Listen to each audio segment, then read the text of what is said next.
हो चुका है हमारा दोपहर का खाना, तो उसके साथ दोपहर के खाने के बाद रेडी करना था, बाकी रात की प्रेपरेशन करनी थी और उसके साथ कुछ स्नैक्स का सोचना था कि कुछ डिफरेंट हो जाए। तो अस्सलामु अलैकुम एवरीवन, कैसे हैं आप सब लोग? उम्मीद करती हूँ कि आप सब खैरियत से होंगे। तो मैं ये सोच रही थी कि कुछ स्नैकिंग ऐसे करें कि रोज़ जैसे हो जाता है ना कि डिफरेंट डिफरेंट हो, बच्चे ज़रा ना खाने की तरफ उनका ध्यान हो, तो वो जस्ट ऐसे होता है। कभी कभी तो होता है ना कि हैक्स बंदा देखे कि एक ही शक्ल हो ऊपर से, और मतलब शक्ल तो डिफरेंट हो और खाने की ना रेसिपी एक ही हो, तो वो फिर बच्चे शक्ल देख के फैसिनेट हो जाते कि नहीं नहीं हम ये खाएंगे, कुछ न्यू है, ट्राई करेंगे। तो ये एक हेल्दी स्नैकिंग भी होगी, जैसे बच्चों का होता है कि नहीं हमने शाम को खाना ही अनहेल्दी आइटम है। तो आजकल तो बड़े मसले मसाइल हो रहे हैं विद स्टमक, तो मैं चाह रही हूँ कि हमारे घर में स्टार्टिंग से ये आदत रहे कि हेल्दी चीज़ों पे रहे। बेशक स्नैकिंग करनी है, कुछ भी है घर का हो, वो अलग बात है कि जैसे कभी मौका ना मिले, टाइम ना मिले और बीमार हों या कुछ ऐसा हो, तबीयत ठीक ना हो, तो उसमें हम बाहर का प्रेफर कर सकते हैं। लेकिन कोशिश कीजिए कि बाहर से देखें तो ऐसा हो अपने लिए भी और बच्चों के लिए भी हेल्दी चॉइस को देखें।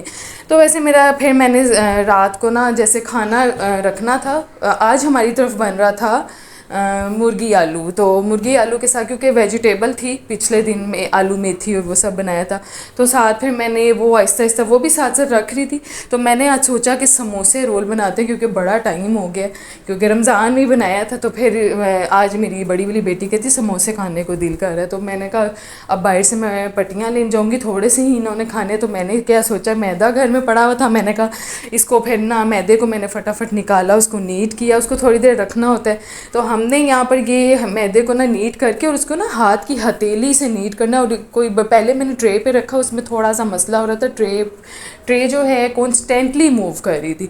तो मैंने थोड़ी बड़ी जगह हो, पूरी शेल्फ हो, तो उसको ना हैंड से डो को, क्योंकि वो अंदर बबल्स होते हैं ना, वो हथेली से ही ठीक होता है सही उसको अच्छे तरीके से किया जाए ना। मैरिनेशन जैसे मुर्गी की होती है, इसी तरह मैदे को भी 10-15 मिनट लगा के ना आपने करना होता है, तो बहुत अच्छे तरीके से हो जाता है। फिर वो अंदर से गोलियाँ जो फिटकिरियाँ जैसे पड़ जाती हैं वो नहीं आता, वो सही होता है। फिर जब नीट करते हैं उसको आगे यूज़ करते हैं तो ठीक हो जाता है। तो यहाँ मैं समोसों के अंदर की स्टफिंग रेडी कर रही थी। अच्छा, ये मेरी बड़ी वायरल रेसिपी है। मैं वैसे नॉर्मली जो है ना चिकन प्याज चिकन को फ्राई भी कभी कर लेती हूँ और कभी बॉईल भी कर लेती हूँ, और अंदर में डालती हूँ कभी मैक्रोनी या कभी नूडल्स।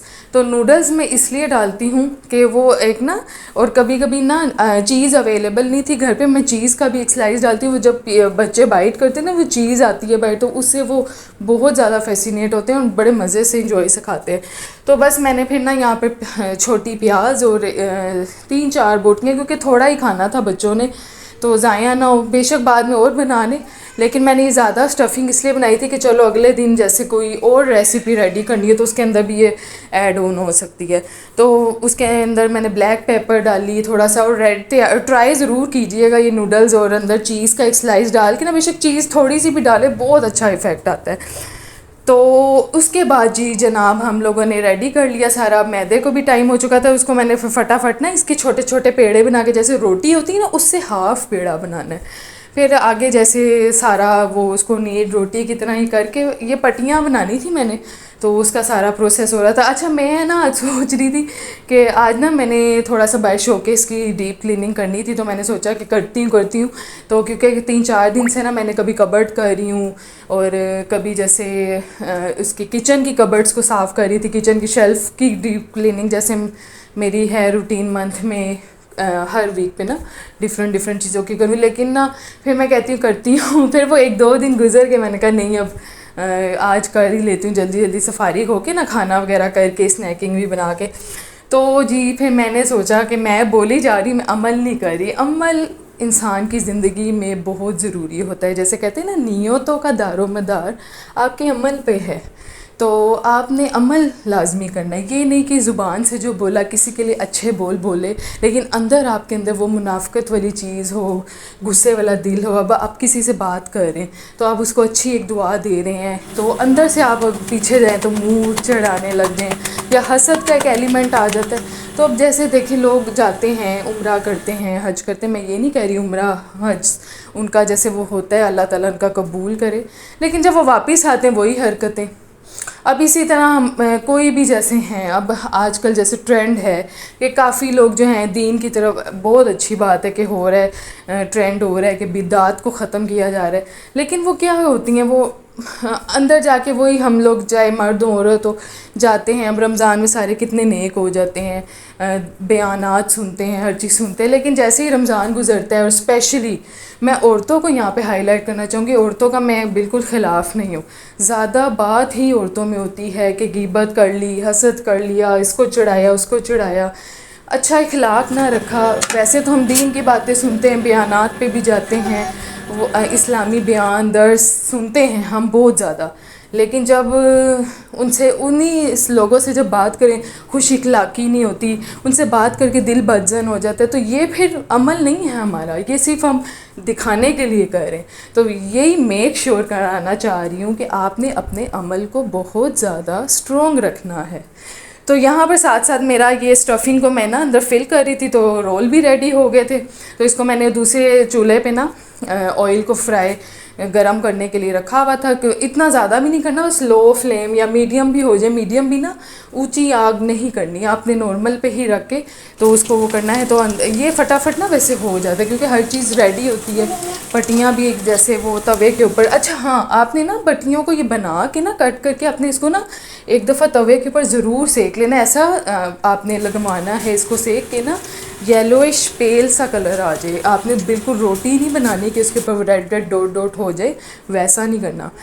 तो ये जी थी फाइनल लुक, तो इतनी ज़बरदस्त में बने, इतने खस्ता और ऐसे टूट रहे थे। मुझे थोड़ा सा हो रहा था कि घर में बने तो बच्चों को ना पता लग जाएगा कि नहीं ये तो मामा ने बाहर से नहीं घर से मंगवाए हैं, जैसे पता लगे ना घर की चीज़ है उन्होंने उठा के रख देनी। लेकिन मेरे बच्चों को अब ना थोड़ा सा मज़ा आ रहा है, वो कहते नहीं कि वो मैंने लास्ट डेज बॉक्स पैटीज़ बनाई थी, फिर मैंने वो चिकन पोटैटो की फिलिंग करके वो टूथपिक से बनाया था, वो बड़ा उनको अच्छा लगा। तो अब वो वैसे ही विश कर रहे थे कि नहीं आप कुछ आज न्यू बनाए। तो फिर मैंने ना साथ साथ कर रही थी, किचन की भी चीज़ें देख रही थी, फिर मेरी नज़र ना अदरक लहसुन के ऊपर पड़ी कि मैंने ये पील करके तो रखा हुआ, इसको ना पीसना है। फिर मैंने फटाफट इसको पीसा और इसको ना जार्स में रख के फिर फ्रीज़र में देखना था। मैं असल में ना पुराना वाला मेरा पड़ा था, मैं कह रही थी कि पहले पुराना वाला बहुत थोड़ा था, क्योंकि वो होता है ना कि मैं ज़्यादा ना इसके रखने के हक़ में नहीं हूँ कि वो अंदर से ग्रीन हो जाता है और कुछ इस तरह, मेरा दिल होता है फ्रेश चीज़ हो। तो अभी जैसे हालात हुए हैं मैंने जितना अदरक लहसुन आप ये देख रहे हैं इसमें, पहले जब मैं लेती थी 3-4 महीने या बैक 2-7-8 मंथ पहले लगा ले, तो उसमें क्या होता था कि इतना ज़्यादा आ जाता, अब तो इतना ज़्यादा वो हो गया ना। तो फिर वो आया हुआ था, मैं ग्रोसरी की इस वेजिटेबल की ग्रोसरी में आया हुआ था, तो उसमें मैंने फिर किया तो बन गया था। फिर ये बड़ा होता है कि ये पड़ी नहीं हो ना चीज़ें, तो बस ये जब बन जाए तो एक सेटिस्फाइड फीलिंग होती है कि नहीं ये रेडी है। फिर हांडी वगैरह रखने में ना जल्दी जल्दी कहीं जाना हो या किसी ने आना हो तो फटाफट इन चीज़ों को बंदा करके भून ले और फटाफट रेडी हो जाती हैं आपकी हांडी वगैरह। तो बस ये फिर स्नैकिंग वगैरह बच्चों ने कर ली थी और काफ़ी खुश थे। तो उसके बाद फिर मैंने जैसे कि आपको ज़िक्र किया कि मेरा शोकेस पर ना काफ़ी गंदा हो रखा था, तो उसके ना असल में ना बर्तन थे सारे ग्लास के, कुछ पत्थर के थे, तो मैंने ना उसको धोना था, तो मैं इसलिए थोड़ा सा डिले कर रही थी, थोड़ी सी हल्का सा आ रही थी कि नहीं मैं अभी वॉश करती हूँ। तो इस वजह से, क्योंकि इसका ना बड़ा नाजुक काम है, बड़ा तसल्ली से करने वाला, आराम से के करके धोएं, फिर उसको ड्राई करना होता है कपड़े से पोंछ के, तो फिर इसलिए थोड़ा सा हो रहा था। बाकी जो कबर्ड्स वगैरह की सेटिंग है वो तो ये है ना कि आपने एक मेंडिंग करके उसको सेट करना है, अरेंज करना है। तो अभी तो मैंने बच्चों की थी, फिर मैंने अपनी भी कबर्ड की करनी है, और फिर बाकी जो हम मर्दाना कपड़े हैं उसकी आयरनिंग भी साथ होती है, मैं साथ ही ना आयरनिंग भी कर लेती हूँ कि 3-4 दिन के जैसे हो जाएं, तो जैसे मर्दों ने जाना होता है तो वो थोड़ा सा हो जाता है, तो रेडी होने में आसानी होती है कि कपड़े पकड़े या कहीं वैसे ही अचानक से प्रोग्राम बन गया तो वो फिर रेडी हर चीज़ मिल जाती है। तो वैसे ही एक रूटीन है। तो वैसे जो बिजली के हालात हुए हैं, पहले तो मैं काफ़ी ज़्यादा ड्रेसेस ना ये अपने भी आयरन कर लेती थी, लेकिन अब मैंने अपने छोड़े हैं क्योंकि लॉन के कपड़ों को इतना ना भी करो तो मसला नहीं, कहीं जाना हो तो एमरजेंसी आयरनिंग कर लें। लेकिन अभी तो मैं जैसे 2 2 3 3 ड्रेसेस मर्दाना कर लेती हूँ, क्योंकि अब तो इलेक्ट्रिकल चीज़ों को ना इतना यूज़ करने में डर ही लगता है ड्यू टू बिजली के हाई रेट्स। खैर रात गई तो यहाँ में ना फटाफट ना सारा कुछ मैंने पहले बारी बारी करके ना बर्तन आराम से, क्योंकि ये शीशे कहीं टूट जाएं तो फिर एक एक करके ना एक एक सेक्शन के मैं बर्तन ले जा के उसको धो के फिर मैंने एक दफ़ा उसको फैला दिया सारा, और उसको करके ड्राई कर के कपड़े से तो मैंने उसको ना रखना था। तो मैं फिर अचानक से ना फिर मुझे वो ऊपर वाला जो था, असल में ना कुरान पाक का जो शेल्फ़ है ना ये मैंने बनवाना है वुड का, तो वो मैं चाह रही थी कि ना दीवार पे फिक्स हो, तो वो अभी तक ना ज़रा हमारा कारपेंटर का थोड़ा मसला हो रहा है, वो अभी तक आए नहीं है। जब वो आएंगे तो 2 4 चीज़ें घर की सेट होने वाली, इंशाल्लाह उसका व्लॉग भी मैं आपके साथ शेयर करूँगी। तो वो मैं चाह रही थी उस वक्त तक, जब तक नहीं बन रहा तो मैंने ना फ़िलहाल के तौर पर ना शोकेस सामने ही कुरान पाक रखा हुआ है, तो फिर जब इंशाल्लाह वो लग जाएगा तो ये ज़्यादा ईजी रहता है कि रूम में आपके ना ऊपर कहीं लगा हुआ तो रात को सोते वक्त निकाल के पढ़ लिया, या ये वो आपने रिसाइटेशन लाजमी करनी है रोज़, चाहे आधा सफ़ा हो पूरा सफ़ा हो, आपने पढ़ना ज़रूर है, कुरान पाक को खोलना ज़रूर है। तो जी ये भी बात में करनी तो अमल भी ज़रूरी है, ठीक है। अमल से रिलेटेड जो चीज़ होती है वो बहुत, एक बंदे की लाइफ भी बहुत अच्छी हो जाती है अमल करने से, अच्छी चीज़।